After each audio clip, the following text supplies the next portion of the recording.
Josh and Melanie Randall and their daughter Alyssa Powell, and Josh doesn't like to be called a hero, but because of his fast thinking, a 6-year-old boy is alive today. Tell us what happened on Saturday.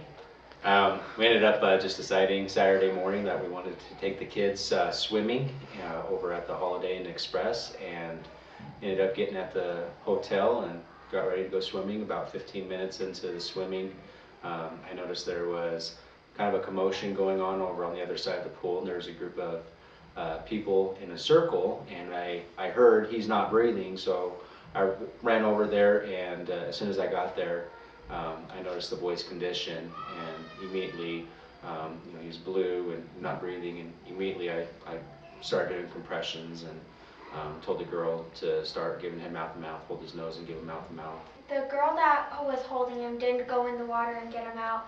It was some other girl. She was in a bathing suit. She was already wet, and so she jumped in the water and got him out, and then brought him to, I think it was his mom or something, and then that's when he saw the group of people and got out. Now, you said the boy was in pretty dire condition. Talk about that, about the little boy's condition when you saw him. When I first saw him, he was just so blue, head to middle chest, just blue. There was blood coming out of his ears and nose, and that's when I immediately just took him from the girl and started doing compression. I didn't even think about it. I heard the commotion. I heard he's not breathing. And someone had said he was eating pizza, and so his first reaction was he was choking. So he flipped him over, did some pounding on the back to try to dislodge it, and then had realized what had happened, so put him back over and did the compressions. With her having the business, I do her payroll here, so in order for me to be in here, I had to go through all the trainings that just her regular staff have to go through, and yeah, so I know how to do it. Actually experiencing having to do it is a lot different, but I felt at that time that I could be of service to her, to the girls and to that boy. Well, I couldn't sleep all night because we didn't have any notice of his condition. There was a couple of EMTs that came up to the hotel room and told us that he was conscious and he was communicating, but as far as that, they didn't really know his condition. So that was the hardest part, is just not knowing where he was at. And then I think the next morning you guys put a post out that he will have a full recovery, so that was reassuring. How long do you think you performed compressions and CPR until you were able to revive the little boy? Days. Like Time-wise, maybe 3-4 minutes. I remember at one point going into the maybe 3-minute mark, I remember looking at my wife. At that time, with all the adults, the emotion that was going on with it, Melanie, she actually, because there was still a group of kids in there and watching this, and so she was managing the kids while we were helping this boy. And I remember looking at her about 3 to 4 minute mark, and I remember just shaking my head at her, and then I told her, I said, get the kids out of here, take our kids to the room, get the kids out, because at that point there was still no movement, still blue, no breathing, and as soon as I said that, maybe 30 seconds, I saw a flicker, just the corner of my eye. I'm sitting there doing compressions, I see a flicker. And it took me a second because I didn't know if it was just me doing compressions where that movement came from, but then I saw another flicker, and I just remember screaming, we got him, and that's when we just continued doing that, and then maybe 30 seconds. Tell me about that minute when you knew that he was revived. He was breathing. His eyes were flickering. I wanted to, happiness. But I remember just, we got him, and really I wanted, it was just a reassurance for everybody. We got him. Well, and then what about today when you heard he's going to be okay? How did you feel? It's good. It's good. They could have went both ways.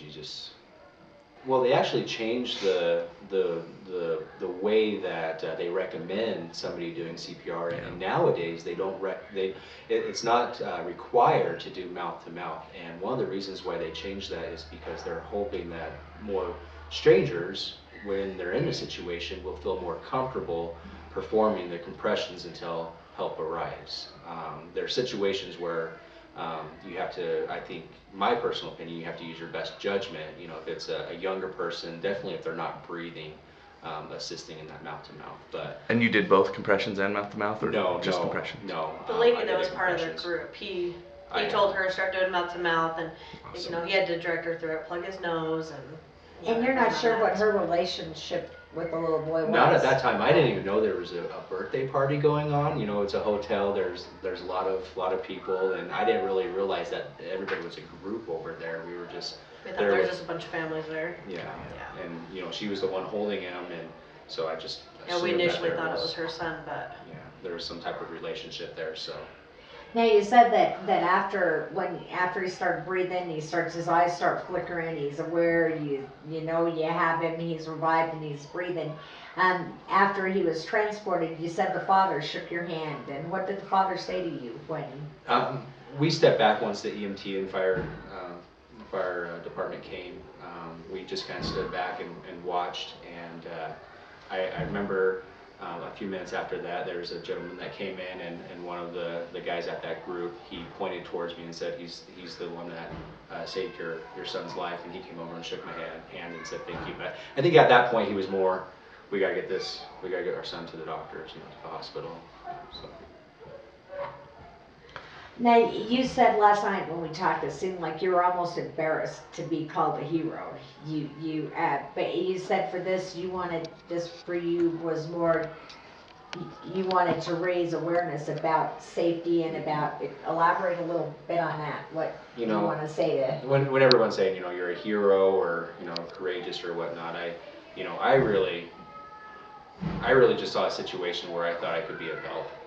It was more, not even thinking, just more instinct, and I think that most people, you know, we have really good support from the community. You see on social media of everybody, you know, saying their different words and, you know, praying and wishing the family best of luck and whatnot. And, you know, I really think that the community needs to look at this situation too and just kind of think for themselves, you know, if something were to happen in their personal lives, how would they handle it? And I think getting trained in all of the available trainings that are out there, I think it's important to just take the time and, you know, resources nowadays, anybody could, you know, look at being prepared for situations that might happen in their own personal lives. I think from what I saw at that situation is those people probably had more of a connection with the boy, and I think some people are worried that they would do it wrong. But I think if they have some type of knowledge on doing that procedure, because it's very basic, but I think if they had some knowledge, just to try to do what you can do until professionals come. I'm proud of him. I think that the girl was doing mouth to mouth. I think that was his mom because she was going, oh my baby, and so it sounded like it was his mom. What was going through your mind during this whole time? I was scared. I didn't know what to do. Trying to calm down my cousin. I didn't know what to do. It was pretty cool of him to do that. We did, after the EMTs left, we did, you know, go back up to the room, and we did have a conversation with the kids, you know, our younger ones, and, you know, just talking about, you know, situations that can happen, and, you know, it is scary, and, you know, just to kind of comfort them a little bit too, that the boy's going to be okay. Now, kids are pretty resilient.